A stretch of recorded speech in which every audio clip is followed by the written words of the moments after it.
Vidvishavahai. Om Shanti Shanti Shanti. Om Purnamada Purnamidam Purnat Purnasya Purnamadaya Purnamevavashishyate. Om Shanti Shanti Shanti. Shruti Smriti Purananam Alayam Karunalayam Bhagavatpadam Shankaram Lokashankaram Shankaracharyam Keshavam Badarayanam Sutra Bhashya Krutau Vande Bhagavantau Punah Punah Ishvaro Gururatmeti Lavibhagine Vyomavadyaptadehaya Dakshinamurte Namaha. The first invocation verse. Vasudevendra Yogindram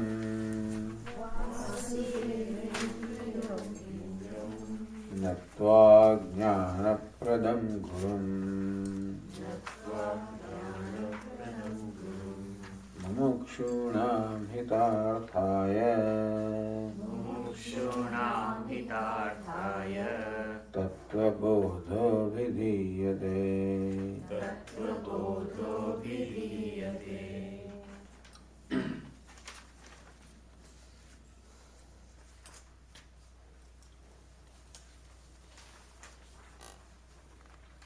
Now we are on the page 27.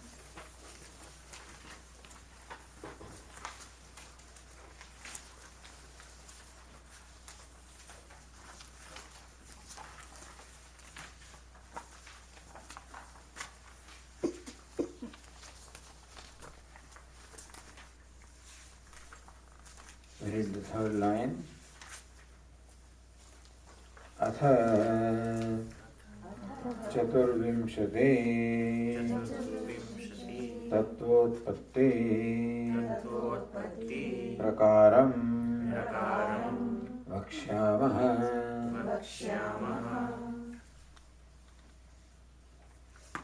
So this text, Tattvabodha, unfolds this Mahavakya, Tattvamasi. Tat means that, or Brahman. Tva means you, the Jiva. Asi means you are Brahman. This is called Mahavakya, or major statement, which reveals the fundamental reality of life, as we discussed yesterday. It says how the two apparently different looking things, Tat is the world and Ishvara creating the world, and Tvam is the individual, the subject. Now our experience is that the world that I am interacting with is quite different from me, and I am quite different from the world. This is our experience. So naturally I take myself to be different from the world, and I feel excluded by the world, meaning that I am not what the world is and the world is not what I am. So that creates in me a sense of separatedness from the world, a sense of isolation, sense of limitedness. I find myself to be limited to this one body-mind complex. I am limited in time, limited in place, limited in my abilities. I am limited in every way. This is my experience. So this conclusion on my part, that world is different and I am different. The object is different, the subject is different. This duality creates in me a sense of limitation. And that limitation, as you say, it is the cause of all our sorrow or unhappiness. So Vedanta teaches that the world that you think is different from you is not different from you. And God, who you think is different from you, is not different from you. Then what? In fact, the reality of the world is the same as reality of you, is the same as reality of God. This inherent identity, the underlying oneness, even though on the surface there appears to be many, like there are many waves on the surface of the ocean, but the underlying reality is water, which is one. Similarly, also on the surface there appears to be many names and forms in the world, and I am one of those names and forms. Like a wave may think that I am one of the many waves. Other waves are all different from me. I am different from other waves. So poor wave feels only a sense of limitedness and a constant conflict with other waves. But if the wave realizes that waveness belongs to only the name and form, that my essential nature is water, then the wave finds that what is essential nature of mine is the essential nature of all the waves, is the essential nature of ocean. And that essential nature is water, which is one. So problem with the wave was that it got identified with its name and form and never thought that it was limited and it was separate. The sense of limitedness, sense of separatedness is a result of identifying with this name and form. But name and form is not the inherent reality, it is the incidental costume that I am wearing. Do you know that in course of a number of births we have changed so many costumes, Sometimes stories are told in the Puranas that a king was extremely fond of his son. He had begotten a son after a long time and after a great deal of effort. And unfortunately that son passed away at a young age. And king was so grieved. He was grief-stricken. He just could not control himself. Sage Narada happened to pass by and recognized that learned the king was grieving. Says, why are you so sad? Why are you so much grieving? Says, I lost my son. He says, well, death is certain for the one who is born, so it's going to happen one day or the other. He says, no, I want my son back. So Sage Narada used his powers and brought their son back. The son came back and asked his father, says, do you know who are you and who I am? In last birth you were my father and I was your son. Do you know in the previous birth I was your father and you were my son? So if we take into account our past births, then we realize that in every birth we are changing this costume. Perhaps by now we must have put on 8.4 million costumes, 84 lakh costumes. We must have gone through all the species. And Bhagavad Gita says, Vasamsi jirnani yatha vihaya. Just as a person discards a worn out garment and takes up a new garment, similarly also the self discards the worn out garment of this body mind and takes up a new one. So Vedanta keeps on drawing our attention to this fact that this body, mind, sense complex is a costume, is not you. Don't judge yourself based on the limitation of this costume. Limitations are there, but they all belong to the costume. You are ever free from limitations. Your essential nature is the witness consciousness, and that is the essential nature of every name and form, every living being, and every sentient and insentient being. And that is the essential nature of everything that is. So Tattvamasi, that thou art. This is the basic teaching of the Upanishads or Vedanta.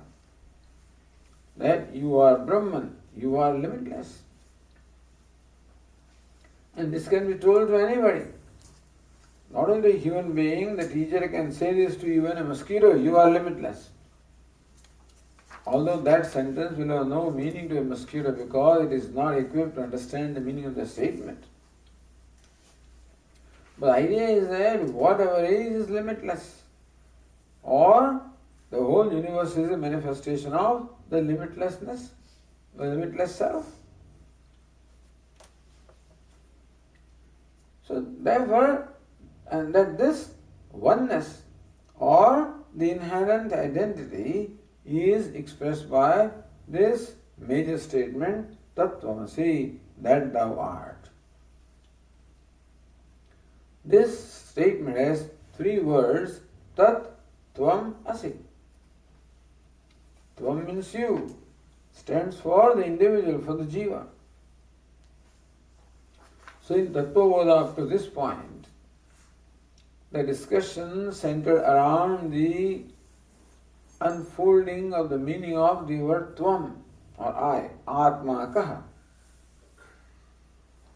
Satchidananda Swarupaha, etc., as we saw yesterday. So nature of Tvam, or nature of the self, has been now explained as Satchidananda Swarupaha. Sat kim? What is Sat? It is existence. Kalatrayevi tishtari, that which obtains at all the three periods of time. Chit kim? Jnana Swarupa. Chit means jnanam, or knowledge, or consciousness. Ananda kim? Sukha Swarupa. Ananda means of the nature of happiness. You are Satchit Ananda, your existence, awareness, wholeness.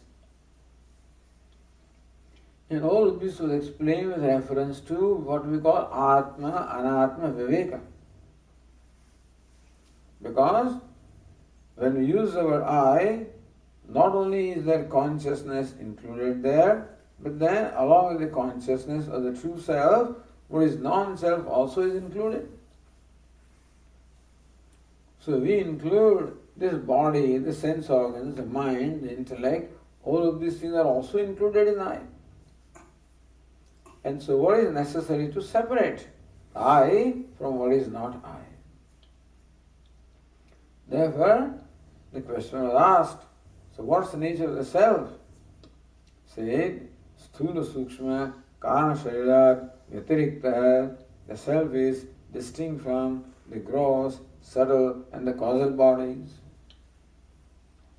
Panchakoshatita, it transcends the five sheets of the Annamaya, Pranamaya, Manomaya, Vijnanamaya, Anandamaya. Avasthatra Sakshi San. Self is a witness of Avasthatra, the three states of mind, waking, dream, deep sleep. So in these three expressions, the text told us what the self is not.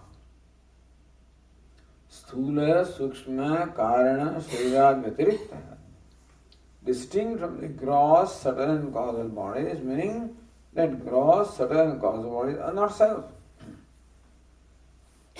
Panchakoshatita, it transcends the five sheets, meaning the five sheets are not the self. Avasthatra Sakshi is witness of the three states of waking, dream and deep sleep, meaning the three states he is not. Then what's the nature of self? Satchidananda Swarupa San. Self is the nature of Satchit Ananda. Yastishtati Satma. The one who is of that nature is called Atma. So Atma, or the meaning of the word Tattvam, is explained so far. Now, the meaning of the word Tat, Tattvamasi, has three words, Tat, Tvam and Asi, right? So Tvam has been explained.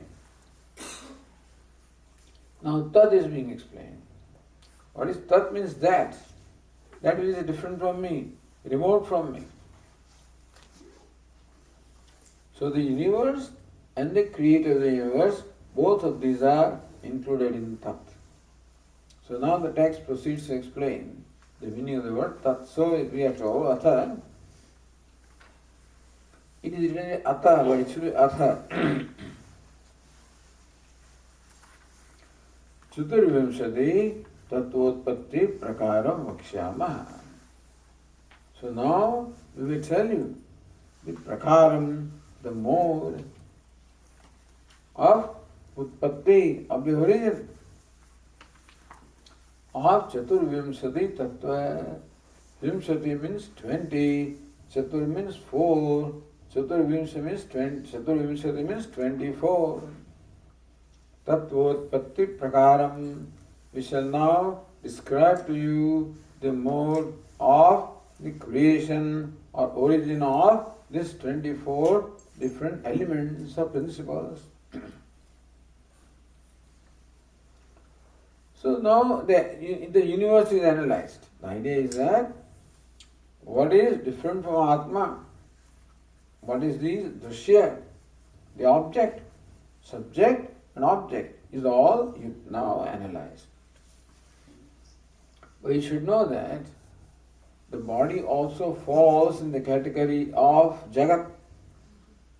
Body also is created, sense organs also are created, mind also is created. Understand that? So usually whenever we refer to the universe, we refer to everything that exists outside this body. We should know that the body also is part of universe. Our body, our sense organs, our mind, our intellect, they are also as much created as this house is created.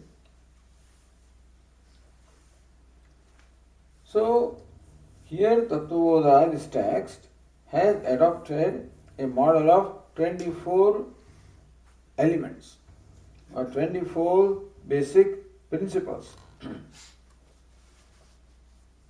Tattva means element, Tattva means the basic entities. The universe is made up of 24 entities. This is one way of looking at the universe. What are the 24 entities? First of all, we will be told that there are 5 elements. We have this 5 elements model. What are the 5 elements? Well, what we experience? The space, the air, the fire, the water, the earth. These are the 5 elements. Now, all these elements are the product of the basic material cause, which is Maya. And the Maya consists of the 3 gunas, Sattva, Rajas and Tamas. So, I should have actually made for you a nice chart, so all of this would have been much clearer to you. Maybe tomorrow we will make a chart for you and get some copies done so that you can see just in front of you. Because everything we cannot visualize in our mind. And so when it's there in front of us as a chart or some table or something, it's easy to understand. So right now accept this, that Maya is the original cause. Maya is made up of Three gunas, sattva, rajas and tamas. So what happens? The qualities of the cause inhere the effect. If gold is a material cause of the ornaments, then qualities of gold will inhere in the ornaments also. If gold is yellow in color, ornament also will be yellow in color. If gold is shining, then ornament also will be shining. If gold is cold to touch, ornament also will be cold to touch. If gold has certain specific gravity, ornament also will have the same specific gravity, right? So effect inherits its properties from the cause. If you make a pot from the clay, then the pot inherits its qualities from clay. So pot will have the same color as the clay, pot will have the same smell as the clay, pot will have the same taste as the clay, and so on. So if Maya is the original cause, then whatever is created from Maya also inhere those qualities. So as we'll discuss, we are told that there is Maya made up of sattva, rajas, tamas, these three gunas. Therefore, the five elements also inhere the three gunas, sattva, rajas and tamas. Now, sattva is that which is pure, transparent, illumining, shining. So knowledge is associated with sattva. Where sattva is, there the knowledge is, there the happiness is, there clarity is, there freedom from pain is. Rajas is active in nature. Sattva is tranquil in nature. Rajas is active in nature. So where rajas is, activity is there, restlessness is there. And tamas is dull or inert in nature. So where tamas is there is dullness, there is inertia. So in the universe also we find the manifestation of these three gunas. Lots of dullness, inertia is there. All the matter is made of this dullness or inertia. The mountains are dull, meaning they're non-moving, inert. There's a lot of activity also. The wind blows, the fire burns, the water flows. There is tranquility also. A lake is tranquil. The stars and the sky, and there is tranquility. So in the universe we find tranquility, we find activity, and we find inertia. In our mind also we find these three.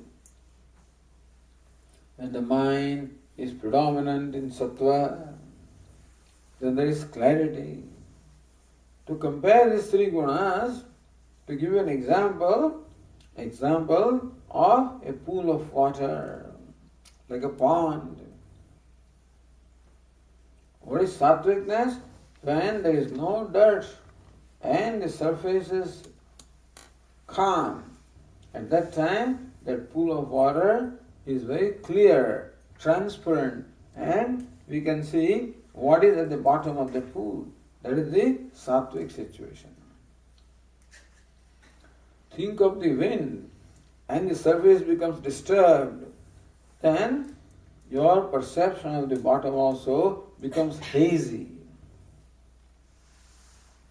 And add a lot of dirt in that water, then perhaps we may not be able to see the bottom at all. That is tamas. Sattva, rajas, tamas. So sometimes our mind also is tranquil. We are pleased. Sometimes we are happy for no reason at all. Sometimes. You wake up in the morning, you are pleased. Or you listen to some song and you are pleased. You look at the rising sun and you are pleased. So, for no reason then you are happy. Mind is tranquil. You feel like meditating. The desires which arise also are corresponding to the gunas. So when the mind is sattvic, there is desire to study, desire for knowledge, desire to meditate, desire to worship. And in that mind, the meditation, all of these will be very effective also. That is sattvic state of mind. When rajas is prominent, then there is restlessness, there is activity, there is go-getting. I want to do this and I want to do that. There is the rajas. Sometimes there is tamas in the mind, in which case you feel dull, losing, no initiative, no desire to do anything. Even the pile of work is right in front of you. There is laziness, there is lethargy, there is the tamas. Sattva, rajas and tamas. This is a model given to us by the Sankhyas. So the 5 elements which are the products of Maya, they also inherit these 3 gunas, sattva, rajas and tamas. So what are the 5 elements? First element, this space, is subtlest. The evolution is described now. Evolution is from the subtle to the gross, from one to many. So Maya is one, from this manyness of the world is created. Maya is subtlest, from which the gross slowly, the subtle, less subtle, gross are created. So first element and subtlest element is space. From that comes then the air, which is grosser than the space. Space you cannot see. Space you cannot touch. Air also you cannot see, but air at least you can touch. So that way, air is less subtle than space. From space emerges fire, the third element. Fire is less subtle than even the space, the air. The air cannot be seen, but fire can be seen. So the space has one attribute, namely sound. Air has 2 attributes, sound and touch.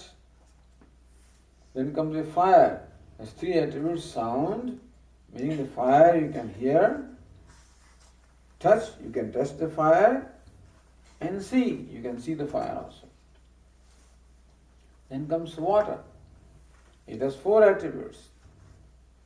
First 3 attributes coming from its cause. So fire and water can be heard when it's flowing. It can be touched. It can be seen. And it can be tasted. And finally is earth, which is the grossest of all the 5 elements. And earth has 5 qualities. Earth can be heard. Earth can be touched, can be seen, can be tasted, and can be smelled also. So thus 5 elements are created. Then each element now is sattva, rajas and tamas, right? So then the text will tell us first the evolution of the sattva aspect, which is knowledge. So our faculties of knowledge are a product of sattva. So there are 5 elements, and there we have the 5 organs of perception. Organs of perceptions are organs of knowledge. See, for example, hearing is an organ of perception, ears. So we have the knowledge of sounds from the ears. The skin is a taste of the faculty of touch, which we experience the touch. Eyes are the faculty of seeing, with which we see the forms and colors. Palate, the tongue is the faculty of taste, with which we taste. And nose is the faculty of smell, with which we smell.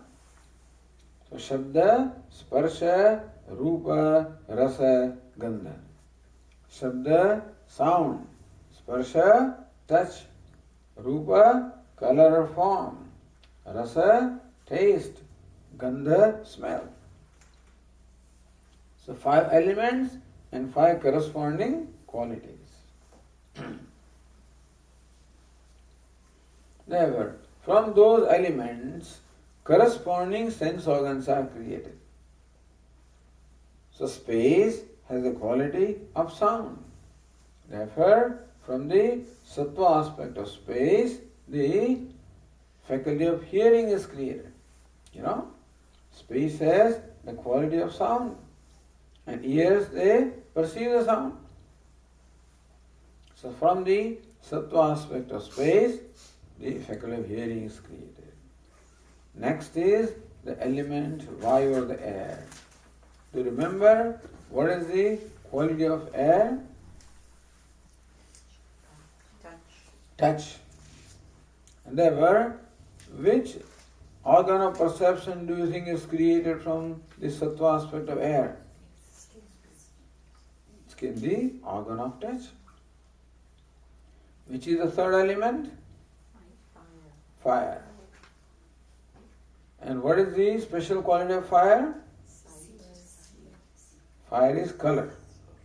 Color and form. Therefore, which sense organ you think is created from fire? Eyes, which perceive the color and form. The fourth element is water. What's the essential quality of water? Taste. So which faculty is created from water? The faculty of taste. And the fifth element is earth. What is the special quality of earth? Smell. So which faculty is created? The faculty of smell. So 5 elements and 5 organs of perception. This is the evolution of sattva. Then comes the evolution of rajas.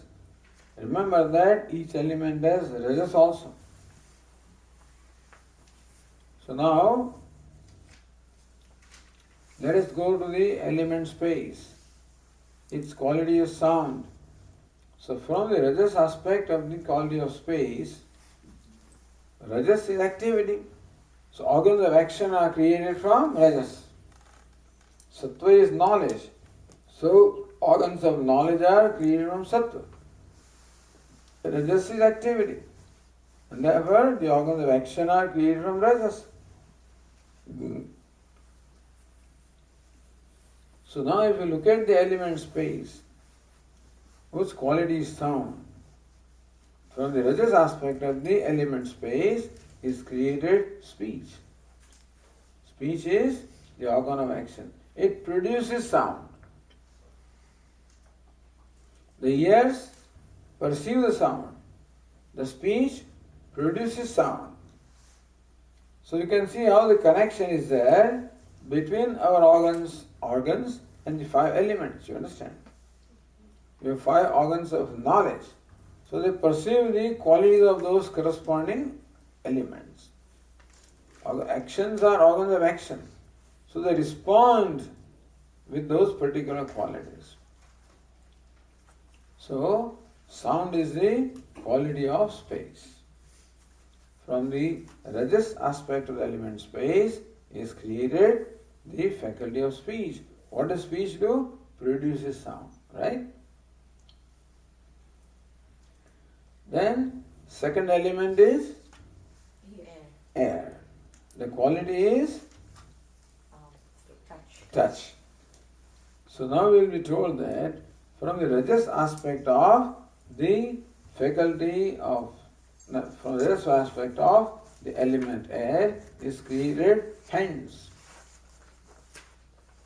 So you touch with hands, And so you approach the touch with hands. So hands are created from the rajas aspect of the element air. The third element is fire. Its quality is color or form. So we are told that the legs, the faculty of motion, is created from fire. Because you approach the color or form with legs, so you see some color there, and you reach there with your legs. Some kind of logic you have to supply, And so, the sight is there. It's already created in a sattva aspect. Now we are talking about the element evolution rajas aspect. Sight is definitely created from fire, sattva aspect of fire. So the rajas aspect of fire.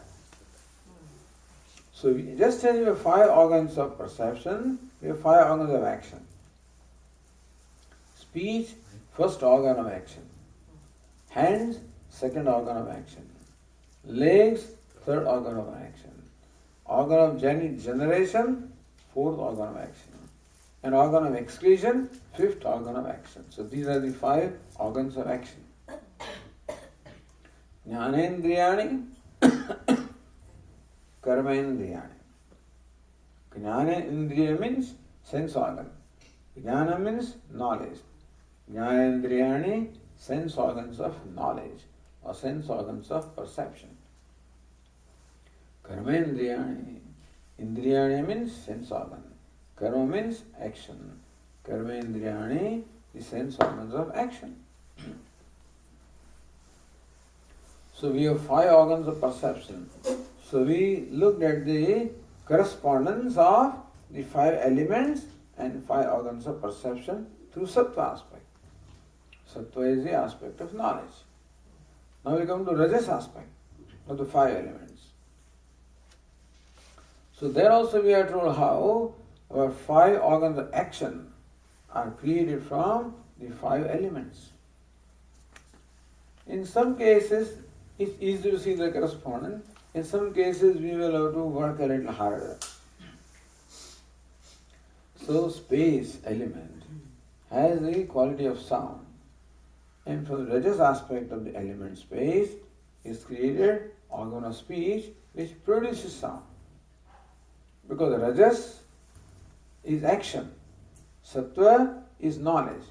So, organ of hearing, which is a product of sattva, receives or perceives the sound, and the speech, which is the product of the rajas aspect of the element space, produces sound. Now, second was the vayu. From vayu is created the hand. Another way of looking at it also, vayu is also the devata of strength, and hands also, or arms also, are the faculties of strength. And that also you can see how from the rajas aspect of the vayu, the hands are created. Fire represents movement, motion. And so the faculty of motion, that is legs, are created from fire. Fourth element is water. And from the rajas aspect of water is created the organ of generation, which gives out water. And earth is the fifth element, of which the quality of taste, smell, and the organ of anus gives out the earth. Thus we can see the correspondence. Organs of perception receive the stimuli, organs of action create the stimuli. You see? So this is our correspondence with the world.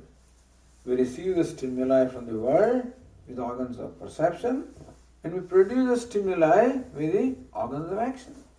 That's how interaction goes on. So 5 elements makes 5. 5 organs of perception you add, what is it? 10. 5 organs of action you make, adds to 15. Now we have an inner organ called antahkarana. we'll be told that antahkarana means inner organs. We have two karana. Karana means a means. Karana means a means. Instrument. Karana means instrument. Some of you, if you have learned a little bit of Sanskrit language, you know that the first vibhakti, the first case is the karta, the doer. Second case is karma, the object of action. Third case is karanam, the instrument of action.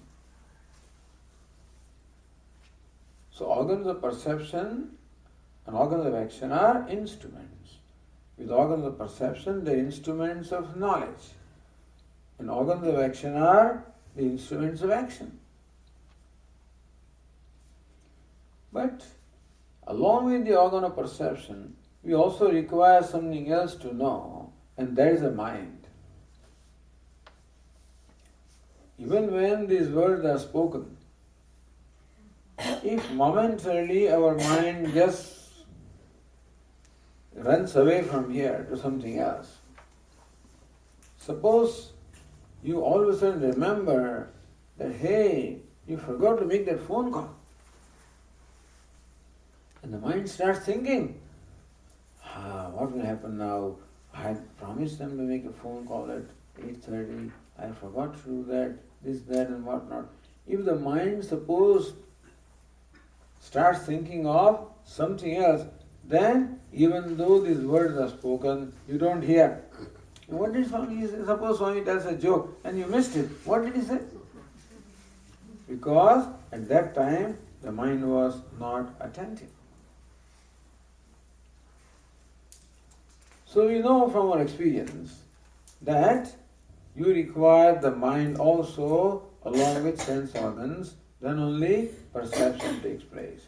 The mind must be there behind a particular sense organ for the perception to take place. So right now the hearing is going on. If the mind is behind the organ of hearing, then these words can be heard. If for whatever reason the mind takes off, then even though the words may be falling on the organ of hearing, but hearing does not take place.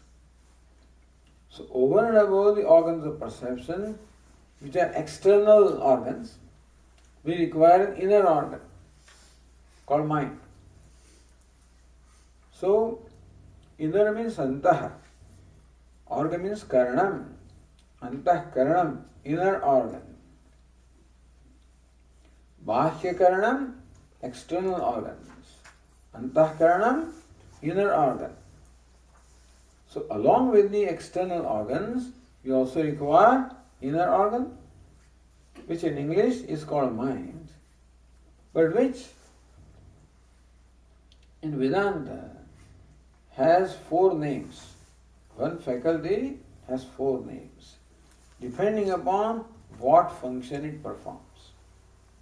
Just as a woman may be called mother from the standpoint of the child, is called wife from the standpoint of the husband, is called daughter from the standpoint of the parents, is called sister from the standpoint of a sibling. So person is one, but gets different names depending upon what function the person performs. To give you another example, a person may be called a cook when he is cooking. Part-time he also becomes a driver. So when he is driving, he is called driver. When he is cooking, he is called a cook. Part-time he may be taking a tuition also. He is teaching, he is called teacher. He may be himself attending a classes, then he calls student. Same person has different designations depending upon the functions that the person performs. These are called functional names, you follow? There is no person called driver.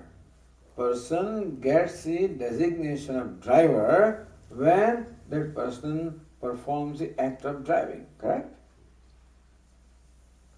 You don't call him driver, you call him by his name, Although some people do, hey driver, come here. But then he's not a driver by, this is an entity called the driver. It's called driver from the standpoint of the function of driving.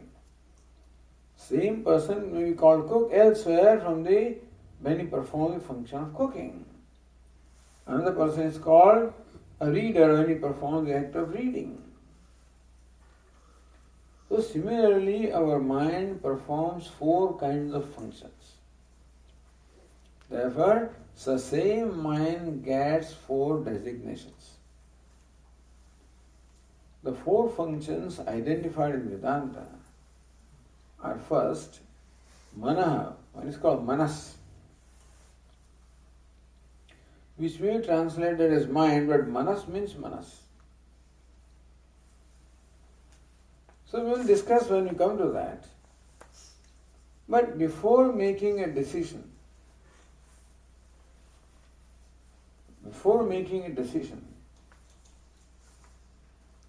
should I get married to this person or not? Let us say. It's a big decision anyway.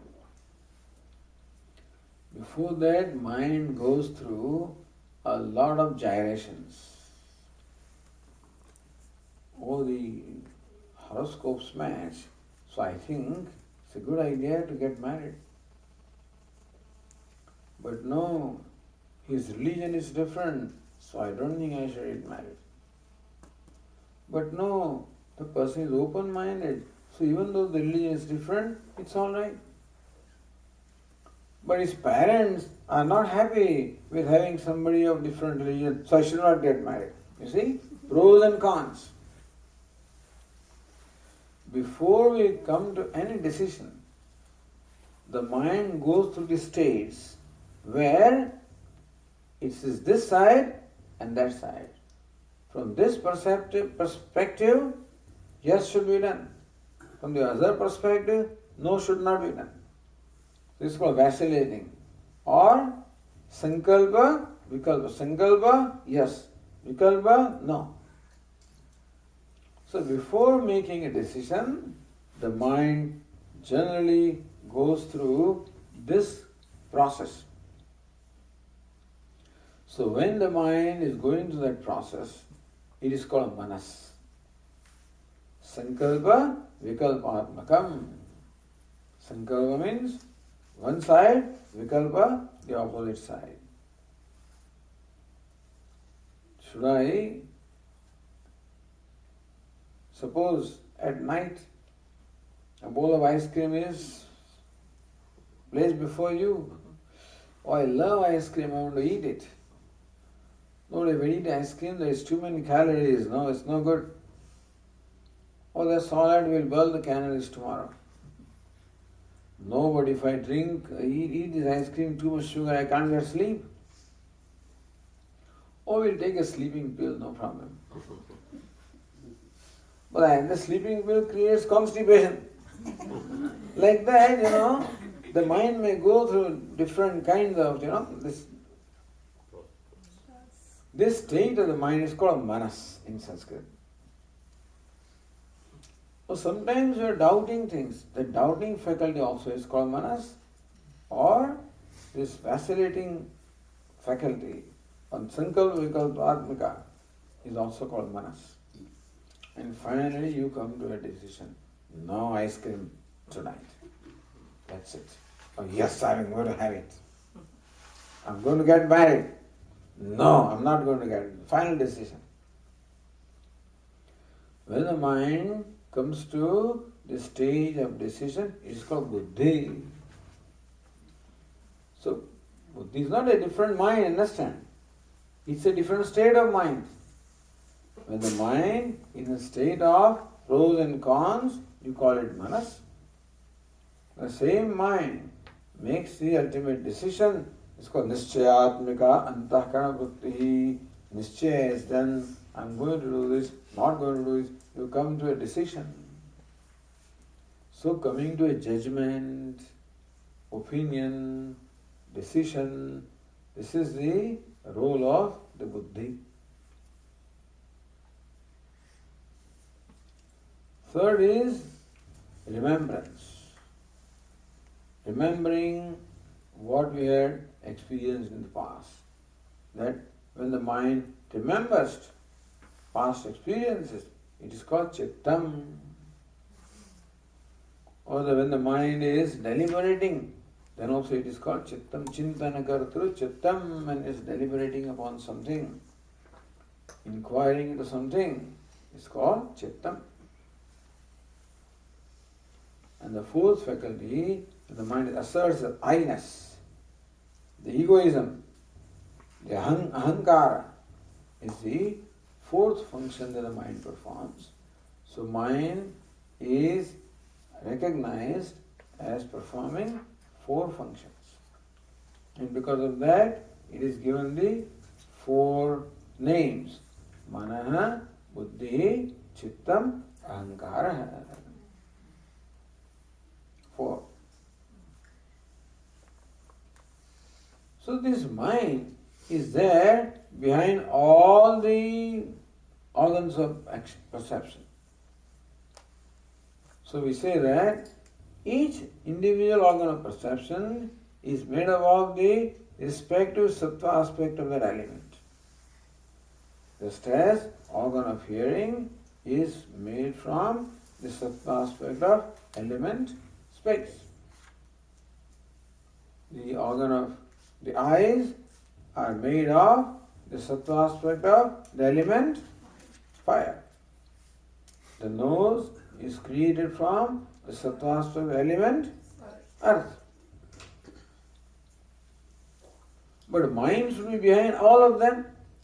So they say that the mind is the product of the combined sattva aspect of all the five elements. Because the mind should be behind all the sense organs. And so it must be ready to, it must be equipped to perceive all the different aspects. So mind is said to be the product of the sattva aspect of all the five elements. So that makes it how many now? Five elements, five organs of perception, five organs of action, and this four mind, 19. Then we have these pranas. What gives us energy? What is the vital energy in our body? It's called prana. Prana is a vital energy.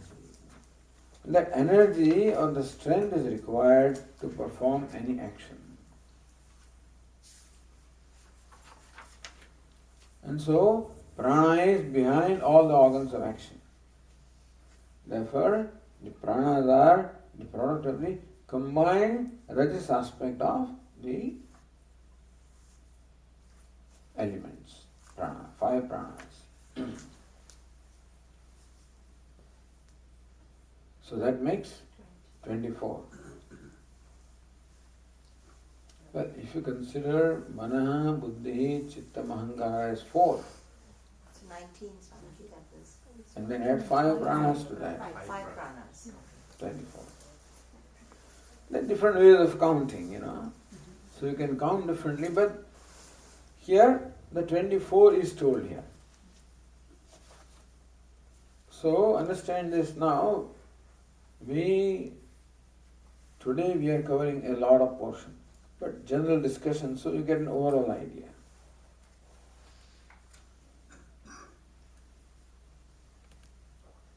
Then there is tamas aspect remaining now. So we'll come to that tamas aspect when we come to that thing. So sattva and rajas, so maya, from that the 5 elements, from the organs of perception, organs of action, and pranas, and tahkaranam, and we'll come to 5 gross elements when we come to the tamas aspect of it.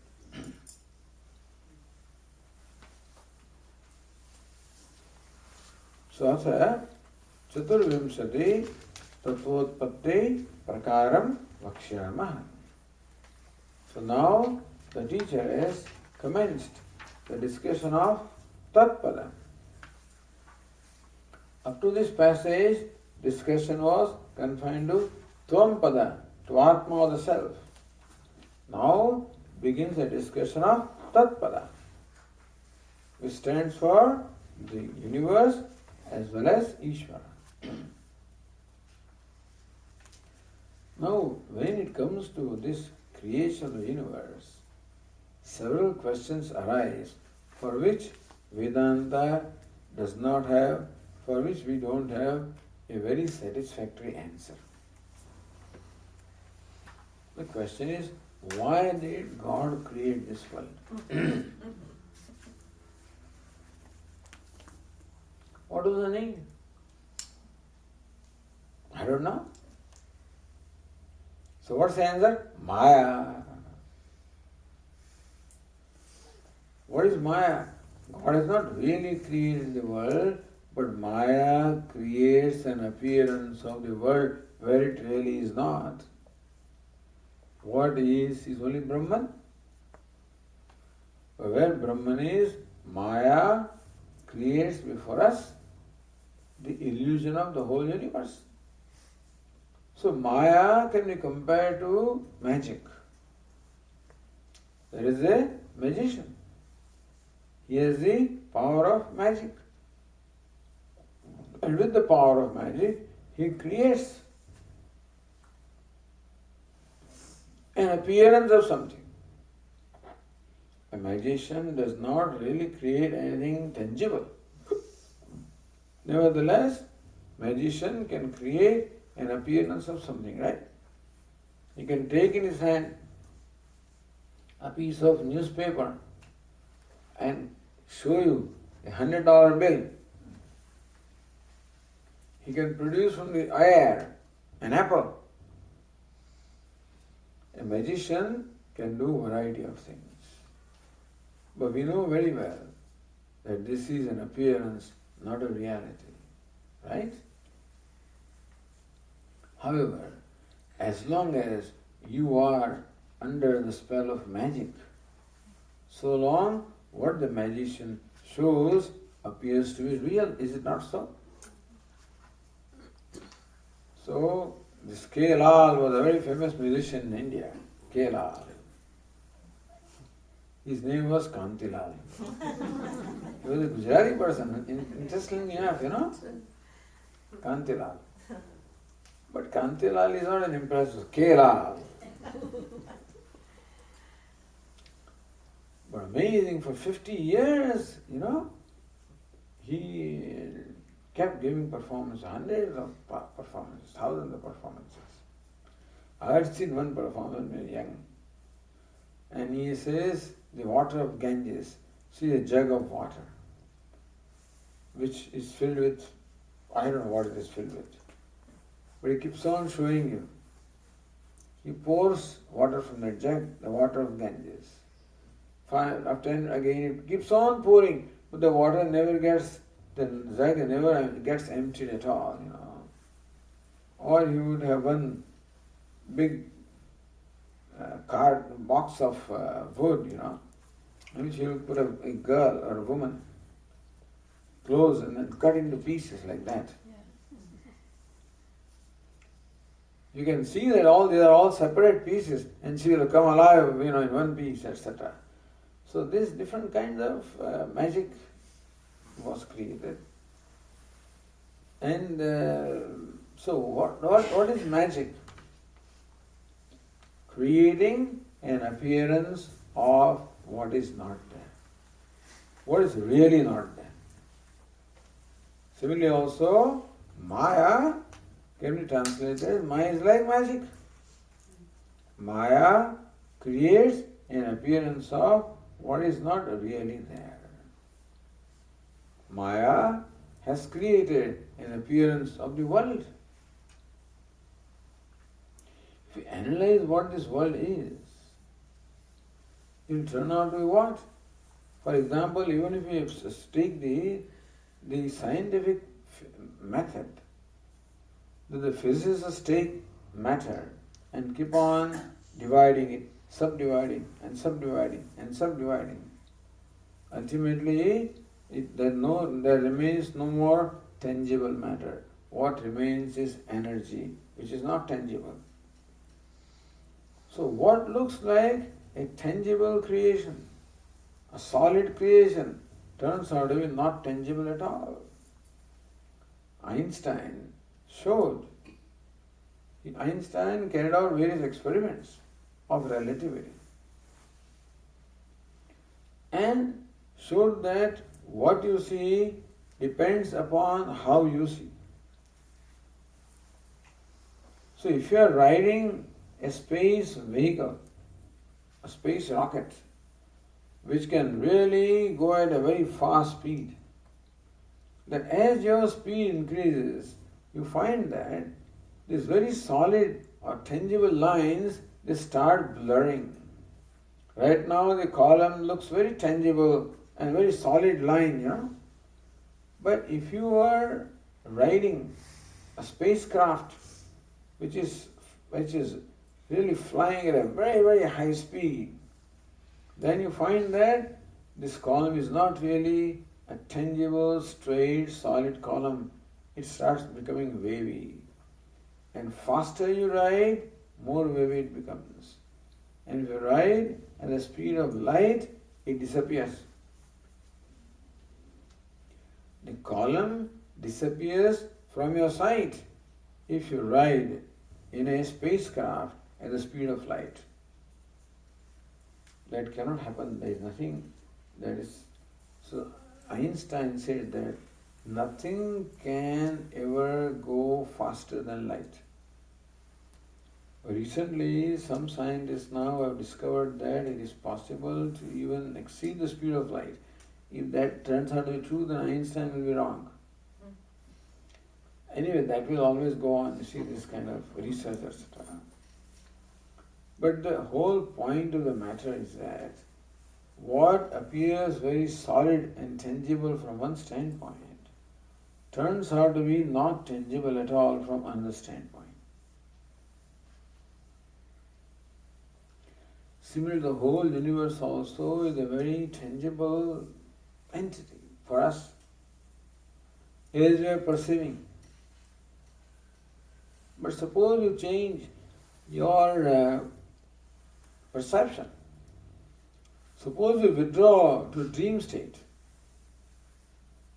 and then you look at the world there is no solid world at all. What is there is a projected world of the mind. And suppose you withdraw into a deep sleep state, then this world does not remain at all. Therefore, this universe also is relative. It is not absolute. What is absolute? Absolute is that which never changes under any conditions. At no time, at no place, whether speed of light, no light, nothing. What is absolute reality will never change. And that is an absolute reality which never changes. Asti bhati priyam. Sat chit ananda, or consciousness, is a reality which never ever changes. Anything other than that, it changes appearance depending upon how you look at that. Therefore, and there are many other ways of explaining Maya, that Brahman, from which the universe came out, Brahman is limitless. The universe is limited. How can limited universe come out of Brahman that is limitless? Limitless should give rise to limitless. How can limitless Brahman give rise to limited universe? Answer is Maya. When there is no necessity.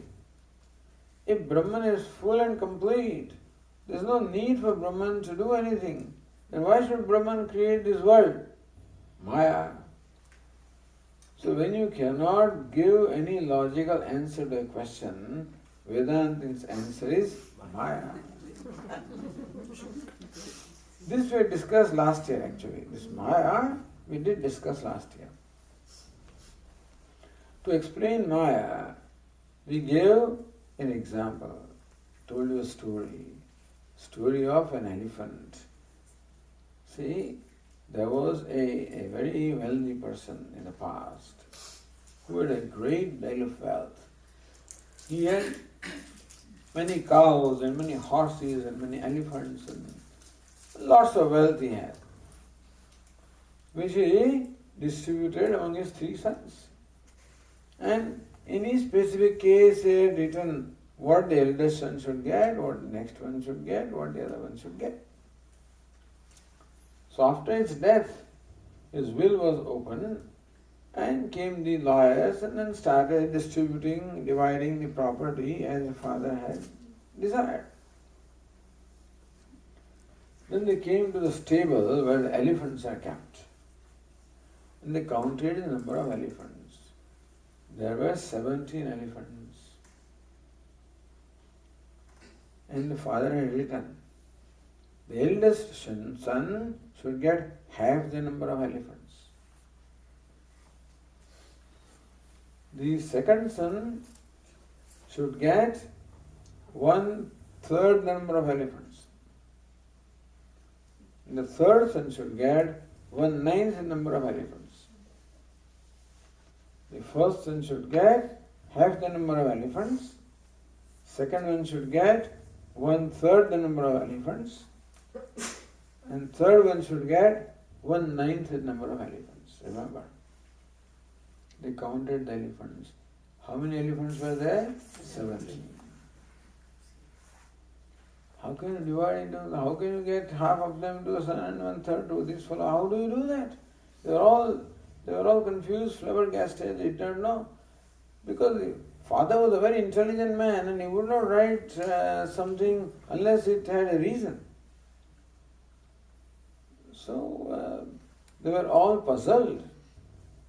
At that time, the minister of that kingdom happened to pass by on his elephant.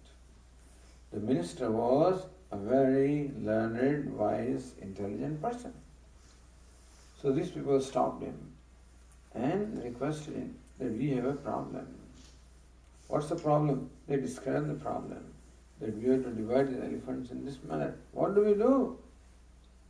Minister says, no problem. Take my elephant, take out my elephant. He was very generous. He donated the elephant. That made now how many? 18. So now you can divide. Give half of the elephants to the eldest son. How many are that? 9. Give 1/3 to the second middle son. How many is that? 6. 6. So 9 plus 6. And 1/9 you give to the third son. What is 1/9? 1/9 of 18 is what? 2. So 9 plus 6. 1/2 of 18 is 9. Eldest son gets. 1/3 of 18 is 6. The middle son gets. 1/9 of 18 is the third son gets. So 9 plus 6, 15 plus 2, 17. So he took her back. He took back his 18 that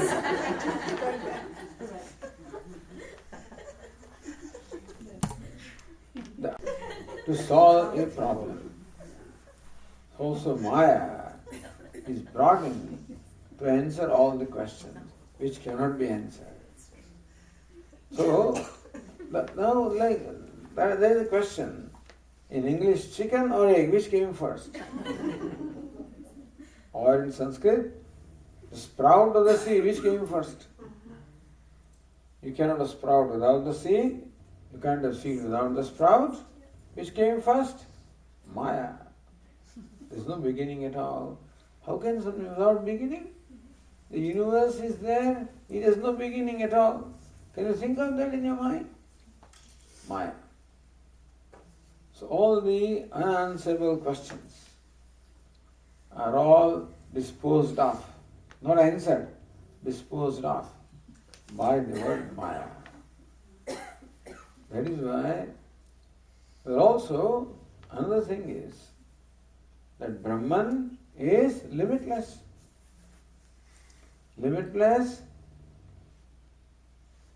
has no activity in there. Limitless has no desire in that.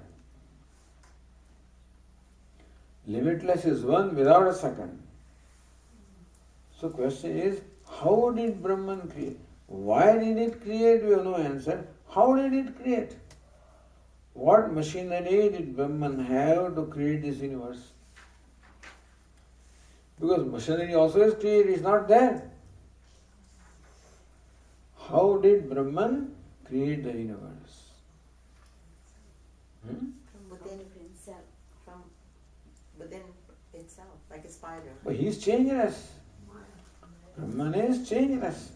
Kutastham, achalam, dhruvam. Kutastha, changeless, achalam, motionless, dhruvam, eternal. Now you see, the Brahman is said to be the intelligent cause as well as the material cause. Abhinna nimitta upadana karanam. Nimitta karanam, the intelligent cause. Upadana karanam, the material cause. But what is the nature of material cause? Material cause is that which should necessarily undergo a change to become the effect. Clay is the material cause of the pot. Then clay undergoes the change to become the pot. So only that which is changeable can become material cause. But we are told that Brahman is a material cause and Brahman is changeless. How changeless Brahman can become the material cause of the universe? Material cause must be changing, changeable. Because clay cannot remain, a lump of clay cannot remain a lump of clay to become a pot. It must undergo a change, transformation to become pot, is it not so? So if Brahman, the consciousness, is the material cause, then should it not undergo change or transformation to become the universe, the effect? But Brahman is changeless, it cannot undergo any change or transformation. So how did this universe, how did Brahman become the material cause? How did the universe, how was it formed? How did Brahman become the universe? Maya. How can the changeless become the material cause? Maya. How can the infinite become finite? Maya. How can infinite create without desire? Maya. Meaning that we cannot arrive at any proper reason or any reasonable answer to the questions of why and how the universe is created. And another thing is that for creation you require power. So you can say, what is Maya? Maya is the creative power of Brahman with which it created. What's the nature of the creative power? It's like the magical power of a magician who creates out of the power of magic, creates an appearance of what is not there. Therefore, Vedanta accepts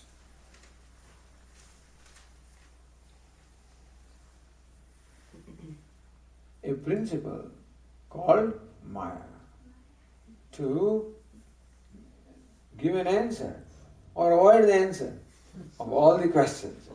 This avoiding, nobody should, I should not tell you this, but this is just my personal thing. No? How can a Vedantic teacher say that we are avoiding answers? Can't say that. That's not right. You are always answering your questions. But really speaking, if you press too hard, then we'll have to again give up. So there's no answer. So the next line says here, just let us read that. Brahmashraya Satvarajastamo Gunatmika Maya Asti. asti, that is Maya. What is the nature? Sattva, Rajas, Tamo, Gunatmika, which is consisting of or endowed with the three gunas, Sattva, Rajas and Tamas. Made up of Sattva, Rajas and Tamas. But an important thing is Brahmashraya, which has its Ashraya or locus in Brahman. Meaning Maya is not an independent principle. Maya is totally dependent upon Brahman. It is in presence of Brahman that Maya becomes enlivened and then does its work, creates the universe. So Maya is an inert principle, is a matter principle, therefore itself cannot do anything. But only when it gets enlivened in the presence of Brahman, that Maya gains the ability to create. Therefore, Brahmashraya. Brahma is the Ashraya of whom? Of which is called Brahmashraya. So Maya is Brahman, is Ashraya or locus, consisting of Sattva, Rajas, Tamas. This Maya is. And then the evolution will be explained. We will continue tomorrow.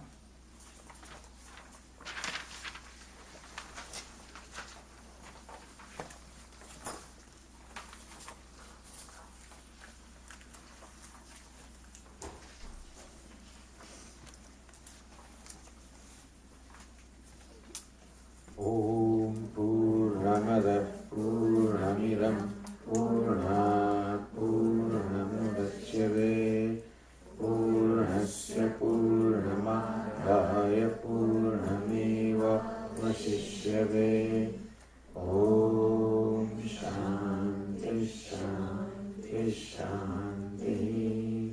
Shankaram Shankaracharyam Keshavam Badarayanam Sutrabhashyakritau Vande Bhagavantau Punah Punah Ishvaro